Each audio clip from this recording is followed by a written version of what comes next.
So I've been rewatching a lot of the Harry Potter films, and just the other day I watched the third one, which is called Prisoner of Azkaban. That's probably my favorite Harry Potter film in the series. It's just so cool. The story's great with the Dementors and how dark it is. And my favorite scene in that film is where the Weasley brothers give Harry the magical map that allows him to see where everybody is in Hogwarts, and it visualizes a person's location based on these footprints, like animated footprints that fade out. And there's like a floating banner that follows the footprints. And it's really cool. It's called the Marauder's map. As soon as I watched that the other night, I thought, oh, I want to try to recreate this inside of Adobe After Effects and see how close I can get to actually recreating it. And it's a great way to learn new things in After Effects. So here I am. So that's what I'm going to be doing today on this episode of Monday Maps, recreating the Harry Potter Marauder's map. I'm also very curious, what is your favorite Harry Potter film in the series? If you let me know down in the comments section which one and why, that would be cool to know. Okay, so the first thing I'm going to do is I'm going to grab a couple of template elements. I'm going to grab some old looking paper that I can use as the base map to start off with, and I'm going to grab a ribbon or banner because I don't want to create that from scratch, because I can't create that from scratch.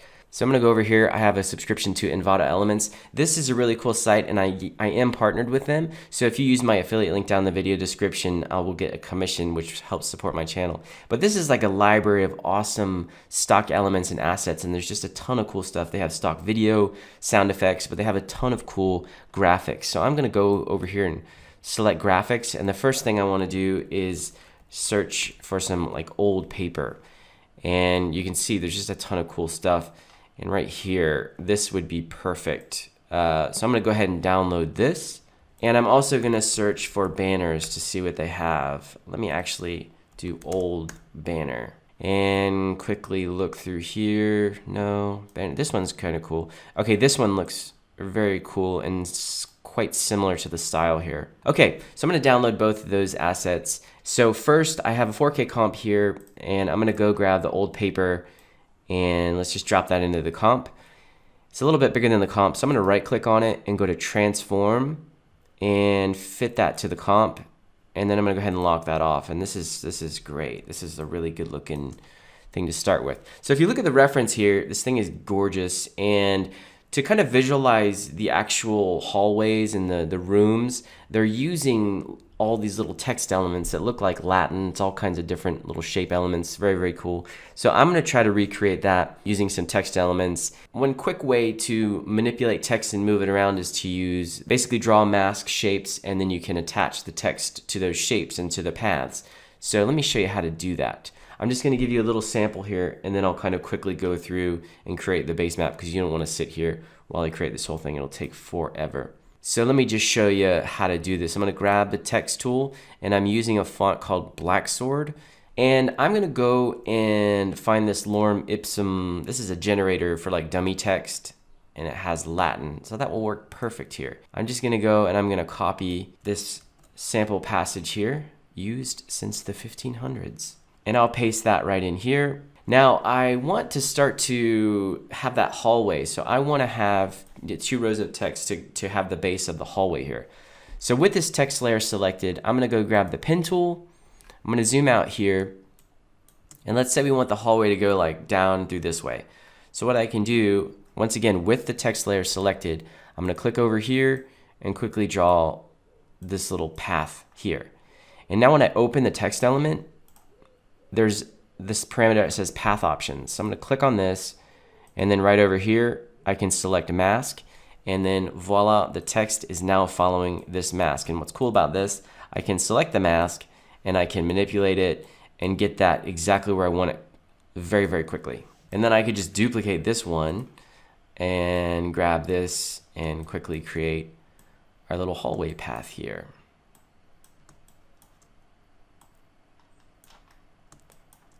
So there I have a little hallway path. One other thing to make this a little more dynamic is to do per character animation transformations. So let me show you quickly how to do this. I'm going to grab this text element, and I'll go to Animate, Enable Per Character 3D. And now I want to add something to animate. So we'll animate scale. And I have a range selector here, and I have the scale amount. So let's set the scale. Let's see how high we can go here. Let's go to like 135. And I don't mind if this is messy. So if it's overlapping, I don't care. I want it to be all jumbled up. So there's an advanced section for this. So I want this to ramp up. So over here we have the shape. I want it to ramp up. The text is kind of running all the way off here. I'm just going to delete like a bunch of it on the end here because we're missing, there's just a whole lot of text here. And now you can see I have this slight, like it's really starting to ramp up here and overlap. It just gives us something a little bit more dynamic here. And again, I don't really care if it's looking a little messy like that. So that's one way to make it a little more dynamic, change it up a bit. Also for shape elements, let me show you something cool. I'm going to grab the ellipse tool. I have this stroke set to the color black, and the stroke width is 6. So I could come over here and quickly draw a circle. It's looking too clean. It's just too clean, too perfect. So one way to kind of mess this up is to add an animator. I'm going to add a wiggle paths, and I'll open this up and I'll set that to smooth. And then right away the default is already looking better. It's already looking a little more like maybe hand drawn. However, this is still, if you look at the text and the shape, they're still looking just too clean, too perfect. So to make them look a little, I want to make them look like faded. So I'm going to add a texture to them. So for that, I'm going to right click and I'm going to add a new solid. I'll call it texture in all caps so we can see what's going on. Pretty sure it doesn't matter what color it is. Now I'm going to add a fractal noise. A fractal noise, it's a generator for like a grayscale image generator that gives you these patterns. I'm going to use this to generate texture, a luma matte texture for all the other elements, and I'll show you how to do that. It's essentially going to take either the white or the black color values, and it's going to make those more transparent. So I'm also using Video Copilot's FX console to add that. If you want to add it manually, you just go to Effect, and then you go to Generate. I'm sorry, not Generate, Noise and Grain, and here's Fractal Noise. So to actually apply this as a texture, let me just grab one of these text elements here, and I'll select the Set Matte effect, apply that, and I'm going to take the matte from the texture layer, and I'm going to make sure that effects and masks are selected as well so that it'll actually accept that fractal, and use matte for luminance, so it's set for the luminance values. Now if I turn off the texture layer and I zoom in here, you're going to see right away here is the text that has that luma matte applied, and you're seeing it's a little bit, a little bit more faded looking. So to change the look, I can adjust both the contrast and the brightness of my fractal noise, and now watch this over here, watch what happens. See, I can make it more faded. I can bump the contrast up to give it a really different look. Just keep on tweaking it how you like it. But you're going to see right away it's looking a lot better than that ultra clean, perfectly standard look of the original. And now to quickly apply this to all, I'm just going to grab that set matte effect that was on this text, and I'm going to copy it, and then I can paste it on everything else.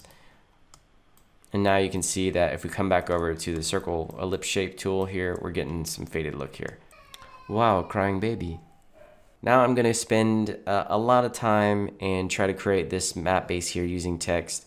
I'm not going to make you sit through that because it's going to take forever.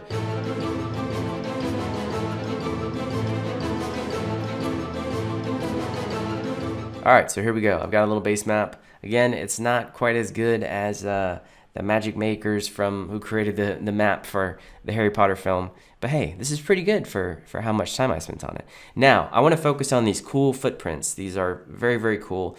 Let's create a new comp here, and we'll call them footprints. And just to save time once again, I'm going to be, instead of creating like a right and a left foot, I'm just going to create like one footprint to use for both. If I was doing this for like a client worker and working on a big project, I would create, a right and a left and kind of design it that way.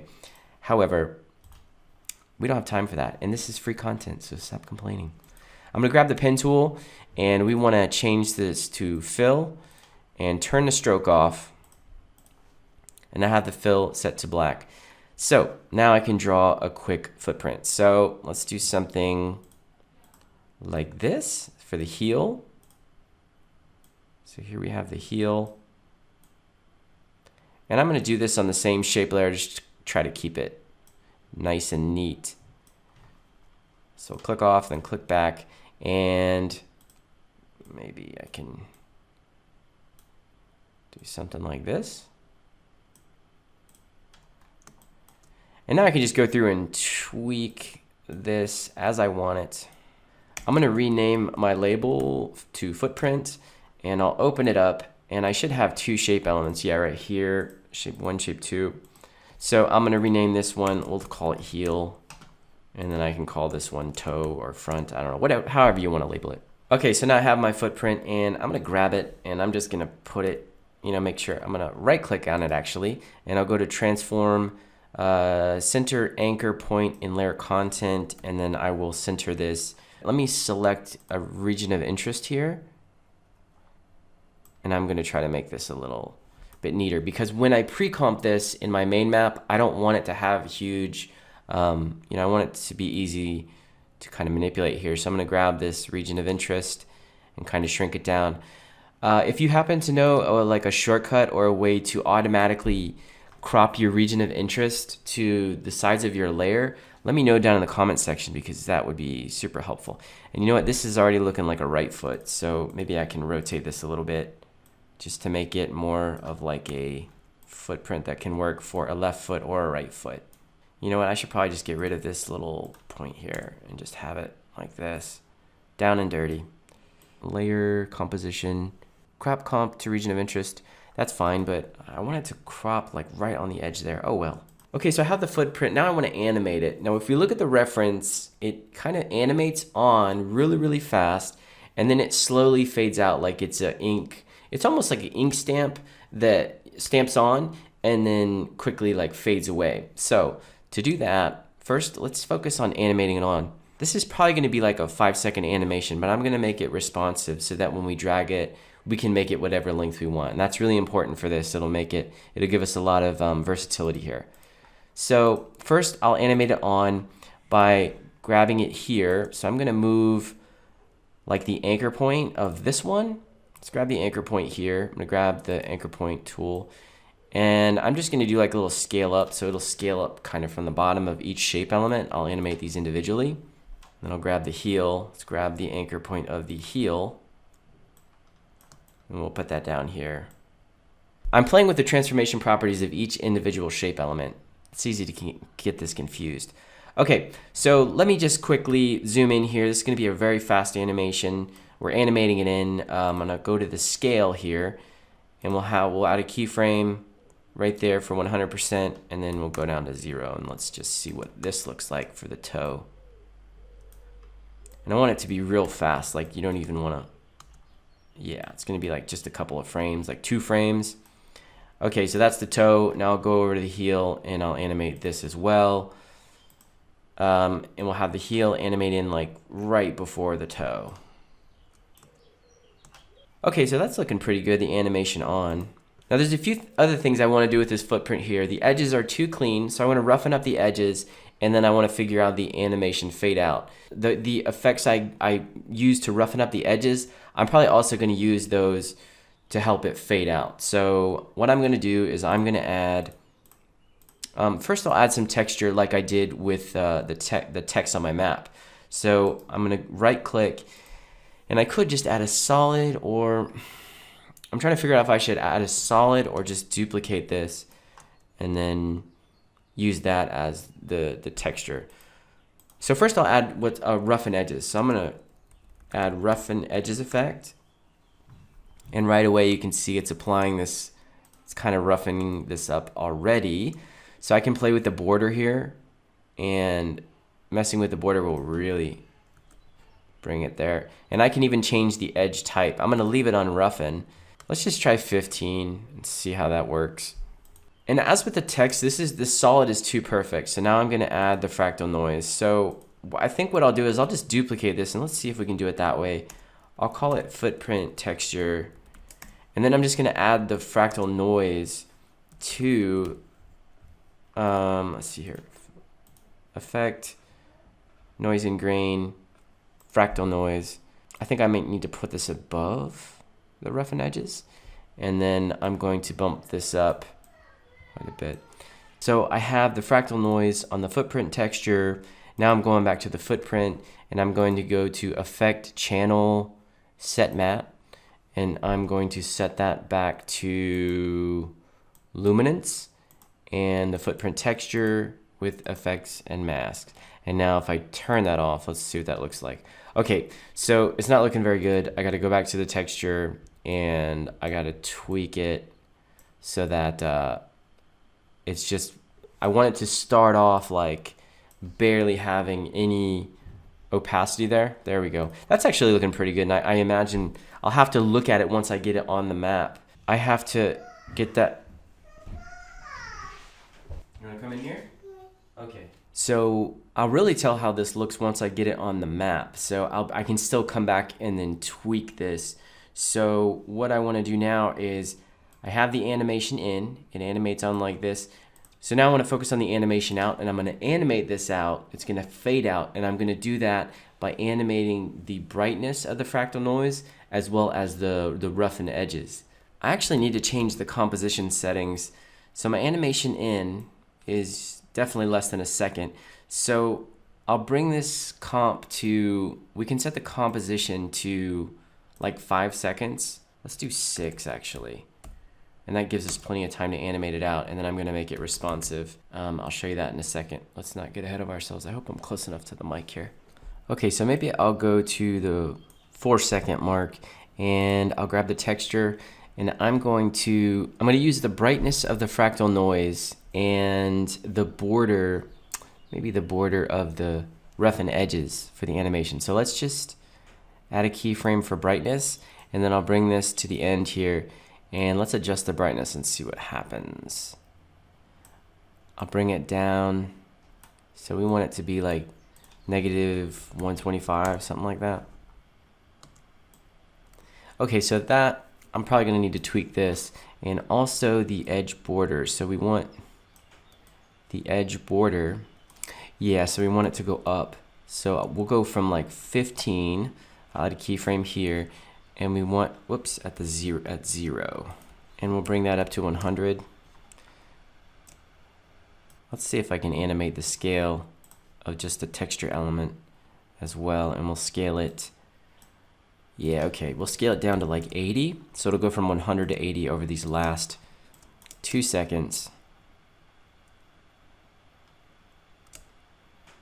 That's looking pretty good. So there's the toe. Now let's go to the heel, add scale, and this will go down to 80. All right, now let's see what it looks like. Okay, so that's looking pretty good. Now I'm going to make this responsive. So what I will do is I'm going to put like a responsive marker selection duration over the intro and the outro, so that when I pre-comp it, if I change the length of that pre-comped clip, that nested clip, it's going to keep those keyframes intact and not change the duration of those. So overall, I can make the animation shorter, or I can keep the footprint up at a specific time. So for that, I'm just going to go to the beginning here, and I'm going to go to composition, and right under here it says responsive design time. We'll create an intro, and then I can bring this and just make sure that it's covering that last keyframe. Okay, that's good. Now I can go back here and go to composition, responsive design, create outro, and make sure that that covers the keyframes here as well. And now let's just drag this over and see how this looks. Now if you look at the clip here, this is where the responsive area is here. This is where our animation in is located, and this is where the animation out is. And now I can change for how long I want this to be. You know, I want the footprint to be up. What I'm gonna do now is I'm just gonna solo this. Actually, you know what, maybe I can create a quick guide. So let me just grab this, and I'm just gonna do a down and dirty guide layer here. So we'll make a stroke, and I'll turn off the fill, and I'll have this be like a blue color. And now I'm gonna kind of mark the hallway here so we know where these footprints are gonna go. And then I'm gonna solo the footprint, solo the paper as well. So now I can just look at this footprint. I'm gonna shorten it, shorten it, shorten it, shorten it. Okay, so that footprint animation's looking pretty darn cool. So now let me place a couple of these. So I'm gonna scale this down to, let's say, like 25.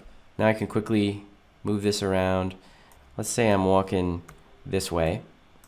what I'm going to do is I'm going to duplicate it a bunch of times, and the order of my layers is going to be important here because later I'm going to offset them all.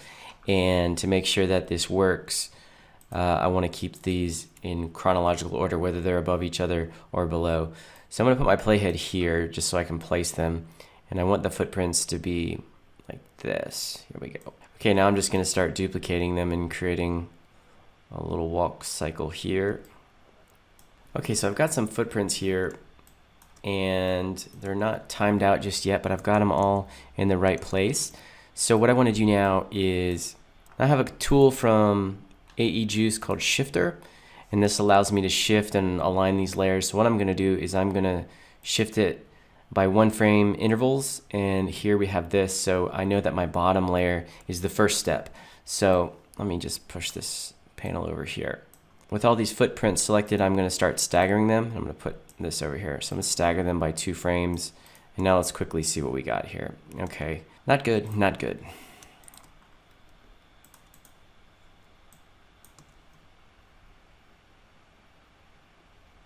Looking a little bit better. Stagger it by 1 more frame here. There we go, now we're getting something. Now, one thing that's kind of bothering me is that all of these they have the same texture pattern, so they're all fading with the same texture. To make that more dynamic, or to randomize that, what I'm gonna do is I'm gonna use master properties. So I'm gonna go back to my footprint comp, I'm gonna close this, and now I'm gonna go to Window, Essential Graphics, and I'm gonna select the footprint comp, call it footprint. And what this is going to allow me to do, it's going to allow me to create a master property that I can quickly access and use and change once it's pre-comped or once it's nested. And it will change it on a like pre-comp by pre-comp basis, so I can change them individual. So the way I do that is I'm going to grab the texture, and I need to figure out the property that I want to randomize. So for this, I want to randomize the evolution. Let's see, evolution options. I can do random seed of the fractal noise. So let's open it up down here. We'll go to Effects, Fractal Noise, Evolution Options. Here's Random Seed. So all I need to do is Random Seed up here, and then I can change the name to Randomize, Randomize Texture, and then I can also go down to Roughen Edges, and there's Random for that as well. And I can put Randomize Edges if I want. So that's 2 items. Now I save that. Now when I go back to my master comp here, you can see that there are essential properties for each one of these. And if I, let me just open up one here. Now you can see I've got randomized texture, randomized edges. So I'm going to zoom way in here so you can see what's going on. So let's go, these are already fading, the first 2. So let's go to the first 2 here.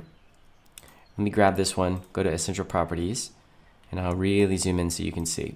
So if I start to randomize the texture, you can see now this texture is randomizing. I can randomize the edges as well. It's going to give me a different edge.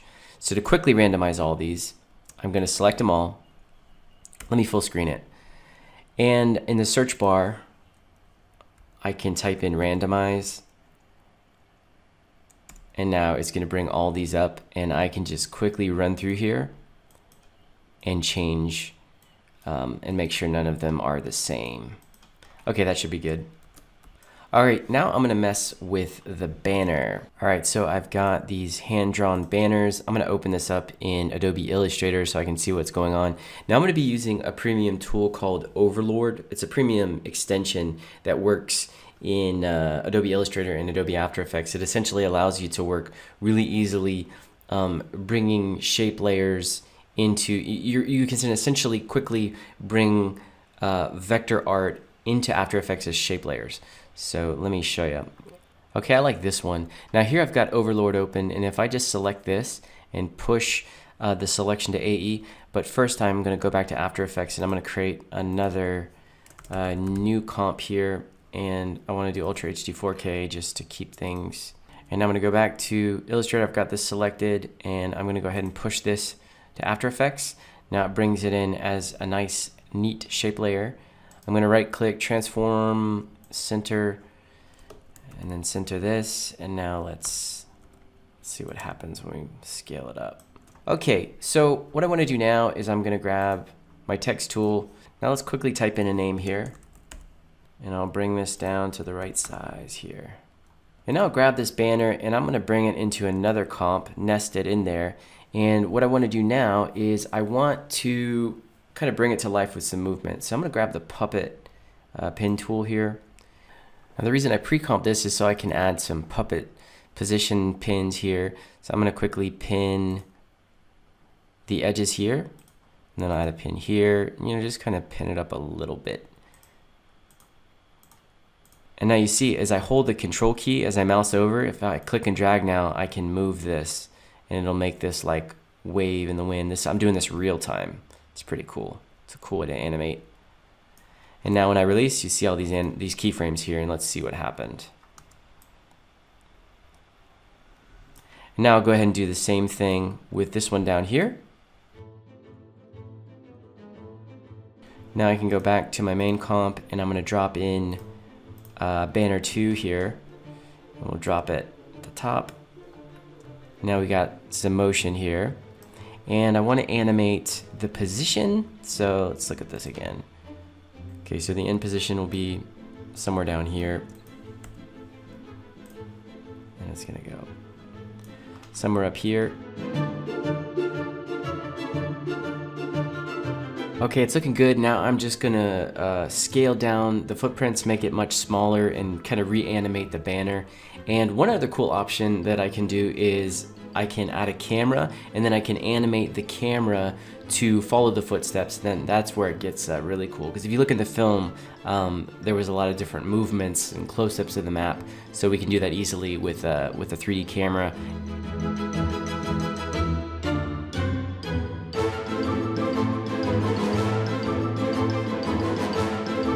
Alright, so there you have it. That is my Marauders map. I think it turned out pretty well. If you enjoyed it, please give me a thumbs up, and once again, down in the comment section, let me know what your favorite Harry Potter film is and why it's your favorite. And as always, if you want to see more content like this, go check out my Monday Maps playlist. There's a link to that down in the video description. And if you want to see my future content, please subscribe to the channel and hit that notification bell so you are aware when I post new videos. But usually, check back on Mondays. Alright, I'll see you in the next one.